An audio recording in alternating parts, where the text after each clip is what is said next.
today, welcome again to Design Recline. Today's class is about domestic water systems. And water is so essential for life, right? In so many ways. Not just for what we need to drink, but how we need to shower and bathe and take care of ourselves, right? So here is a beautiful example of a domestic water system we could take a look at. Let's check it out. Now, what I love about this is the river rocks, right? It has this symbolism of water that has changed the surface of the space, and they have this lovely flow within the river rocks. I love that very much. I think it's very beautiful. And so it has that symbolism of, oh, water is here. I'm stepping into an area that's used with water. And I want to care for where the water comes from. This is important for you to understand. What sources is the water being extracted from, and is it being taken in such a way that it's actually sustainable, right? Or is it a finite resource that is causing damage to the environment? And so learn about where your water comes from. Is it from a well? Is it from a lake? Is it from, say, for example, desalinization, where they actually don't have any water and so it's coming out of the ocean? What is the source? And where does that water go to? So inside here is a very simple setup of a sink and a toilet. And of course, these are your waters, and of course it's a lovely outdoor bathtub, beautiful. And these systems are coming from somewhere. It could be rain catchment systems. They actually have a huge tank up at the top of, I'm thinking, at least 20,000 gallons. And as that comes down, it gravity feeds into these. And when this is used, washing your hands, you're brushing your teeth, you're using the toilet, that stuff goes somewhere. And where it's going is also of importance, right? Because we want to find out its source, utilize as minimal water as possible so we're not wasting water, and then where it goes, we want to be sure to filtrate that so that its final destination is left clean from our space. This is good design. And so here they have, of course, regular flush toilet sink. They have the outdoor bathtub. And right here, looking through the sink, you're seeing the beauty of nature. And they have bananas that are growing off of the gray water. So the source of the water is coming out and being filtered into the earth, and they're absorbing the nutrients that was coming off of the person, right? And so we got to consider all of these facets. Let's go into the book and take a look at what options we have. So the three keys that you want to remember and never forget, this is why I put them in songs so you can sing about it, is this S, S, and S, right? So we're going to slow the water down. In what ways is the water flowing, either on surfaces that are structure-based or on surfaces on the ground, right? And how can we slow it down so we're not deteriorating either the soil or the surface of the ground or of our structures or whatever it is. From there, once you slow it down, spread it out, right? If we have too much water, then we can spread it to areas where we can catch what we need and then move it in a very slow fashion, right? If we have too little water, of course, we want to spread it across the landscape and as well as in our domestic area so that we are sufficiently using that water before it gets spread to somewhere else off of the property, right? And then sink and store it, right? Once you move it to a particular location that you see of benefit, let's sink it into the earth, which most of your water, you definitely want to do that. So we do crazy moat systems, for example, and lots of green growing in order to infiltrate that water back into our water reservoirs below. And or store it. What is the quantity that you need in order to be fully self-sufficient, right? So looking at how much water is being used in the house, and then calculating what capacity of catchment do you need based on your dry season, right? So you have sufficient water needs forevermore. Very important. Let's do it. Slow it down, spread it out, sink and store. Slow it down, spread it out, sink in. We're gonna look at it, care for it, build relationships. Look at it, care for it, build relationships. Let's go. Down here by the pond here. And actually all our ag water is plumbed from this pond. And we have fish in there, and it's a natural ecosystem. It could definitely have a lot more going on. And that's something I want to focus on. But as of now, the water's more nutritious than regular water. It's more pH balanced than the rainwater here, and so it's a lot better to use. And every hose spigot on this property is coming from this pond right here, and it's pretty awesome. Like pressure pumped or something like how? Oh, we have a panel and a DC pump, Okay. and it pumps it everywhere. This small little pump can pump all the water you need pretty much anywhere. Yeah. And of course, I grow things that really don't need to be watered. That's my other thing. If a plant needs to be watered, probably shouldn't grow it. At least in Hawaii. Elsewhere, irrigation is definitely needed a lot more. We got serious rain here. We just had 30 inches of rain last month. Yeah. And we had a lot of rain, and it got like this deep, and I could see that I was going to lose this whole area. So I went down to Kalapana and brought up 6 truckloads of rock, and we rocked this in. And the day after we did it, we had a 13-inch rainstorm. And then that there started getting really deep, and I did that 5 years ago. But anyways, just trying to work with the land. I'm always trying to. Yeah, of course. If I hadn't done this, we wouldn't be walking through here. This would be a ditch. It would be a gully.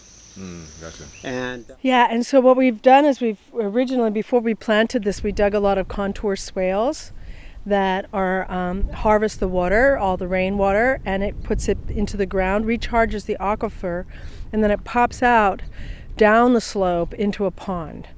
So even during the drought, we're just coming out of a pretty serious drought.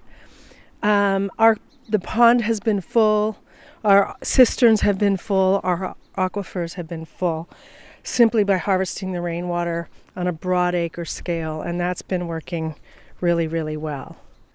Trees down there too. And then below that is our pond. So we've infiltrated water and water harvesting swales all in the hill and then planted around the swales.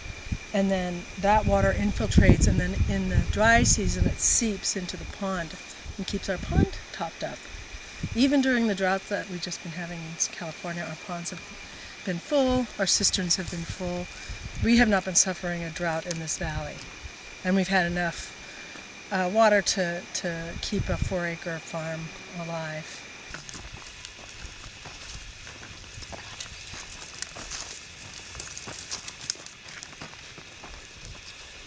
So in this whole zone, we're kind of transitioning it to more perennials, self-sowing annuals, to just make it more manageable for the capacity that we have. Again, all of these beds are on contour, so we've had probably 23, 24 or more permaculture design trainings here.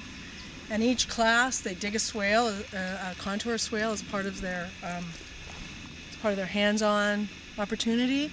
So over the years, we've done contour swales, and then they fill in, which is fine, but the water still infiltrates. So we have no runoff. This whole field here is a big, giant sponge and absorbs all the water. Sometimes we'll see, it almost looks like somebody left a pipe on or broke a pipe. You see water gushing out down below the slope, because there's a slight slope here. That's just from the water, bubbling out from all it's absorbing from here. Our spring is also straight up this hill. It's gravity fed, and it's all our potable water. And we filter it with sand, period, and it makes it, renders it completely drinkable. So this is sort of the top of the highest point. Those buildings up there are the highest point of our developed part of the land, besides the spring. Right here we have 10,000 gallons worth of water storage from 3 different water sources, and then we have an additional 5,000 up on top of this ridge up here. So our water system, we have a total of 15,000 gallons of water. 10,000 or 5,000, I'm sorry, gets pumped from a pond with a solar pump up to a ridge that's about 100 feet above where we are right now. So we have about 50 psi of pressure, which is perfect. and then it gravity feeds down to the land. So we keep those tanks full. Then we have a spring up in the canyon about 60 feet in elevation. So I have about 30 psi, which is fine for running drip systems, and that's where our potable water is also.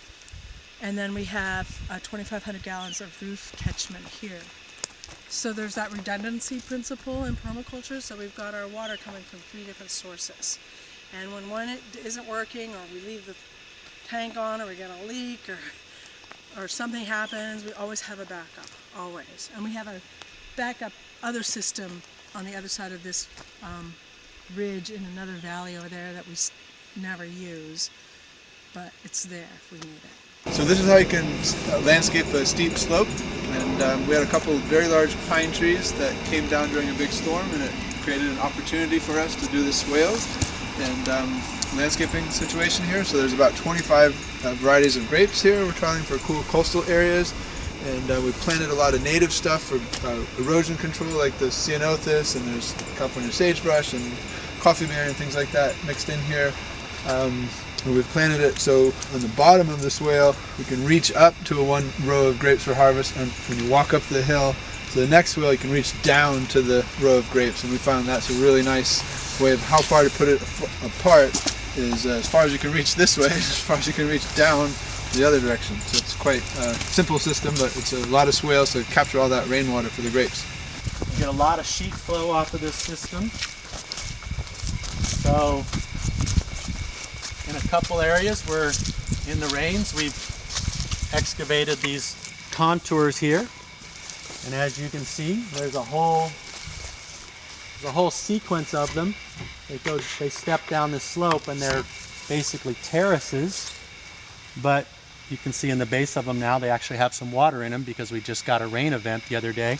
So these will fill up during the rain event, and then they'll slowly allow that water to recharge into the groundwater. So we're attempting to reduce the total amount of runoff volume and timing that gets to the creek so it's not as flashy, and we're trying to hold it on the land and allow it to get into the soil so it can leak through the soil, and we want that water to get to the stream. We just want it to get there months later to support stream flows instead of all coming during the storm event. So these on-contour infiltration trenches are one way in which we have a means of intercepting and slowing, spreading, sinking, storing, and sharing that water that otherwise was considered to be a problem during the winter when it's too flashy. I mean, I think a key piece to maintaining water quality, first and foremost, is what we talk about in watershed restoration work, is the idea of seizing the headwaters. So from the moment the first raindrop hits the land and accumulates other raindrops to become a rivulet that fills the pond, what is the condition of the land use upstream that water's running over?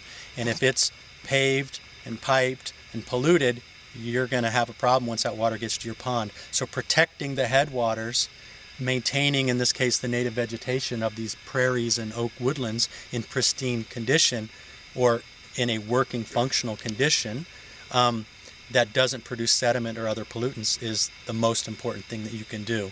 Then once the water gets in the pond itself and is held here, in this case the pond is big enough and we have enough life around the perimeter of cattails and bulrush and willows and other emergent plants and just life forms that it manages itself. But we're not growing a bunch of algae. We don't get eutrophication because the land use up above is not discharging excess nutrients like nitrogens or phosphorus or other pollutants that you would get off of urban watersheds or agricultural runoff where excess fertilizers would be running into the water and creating those algal blooms. And so if you want a clean pond, then you have to think like a watershed and protect the system from the ridge line all the way to the river mouth. And we call that the basins of relations, and how we think like a watershed.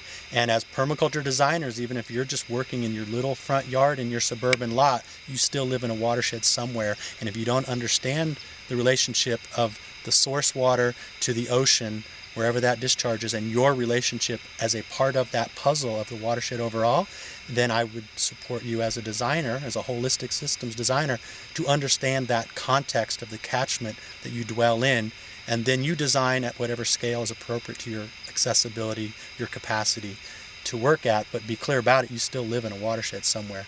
We happen to have the privilege to be interacting with larger scale watershed systems in a more rural setting here, and it's a lot of work. We can see below us where we have stormwater discharging, and on the slope we have a series of swales with spillways that was who zigzag the water around, and they're planted with edible plants and berries and gooseberries and currants, native plants in these swales, and eventually all that water's connecting up into the larger North Garden there, where we have the North Garden stage and the pavilion as an integrated education system in the production garden space with the annuals and perennials, and so this is one of the spots, this is one of the views that when students come here to take a course, they stay in these guest houses and either yurts or other guest housing. And so as a residential facility, we're a full service shop with housing and kitchens, hot tubs, saunas, swimming ponds, organic food, and active demonstrations to teach about and learn about and engage students in. We are, again, do a lot of project-based learning. Welcome to another class filled with solutions. This class today is on rural water systems. And man, what is it like to live next to water that is crystal clear, clean, pure, you can drink from it. This is the kind of life that we want to restore, and we can recharge, restore, rehydrate our landscapes and our water systems, bringing them back to life, bringing life back into the water as well, for example with our fish stocks, and allowing for these rivers, these streams, these creeks to meet once again, flow all the way back to the ocean, and enable us to have this life source so that we can live in harmony with the earth and with each other. All of humanity lives mostly around water bodies and water systems, whether they're large lakes or ponds or creeks or riverbeds or deltas. You will see that humanity is surrounded by water, and so we want to replenish these water systems. So today we'll learn about keyline design, we'll learn about different water harvesting strategies on the rural environment. Come along with me.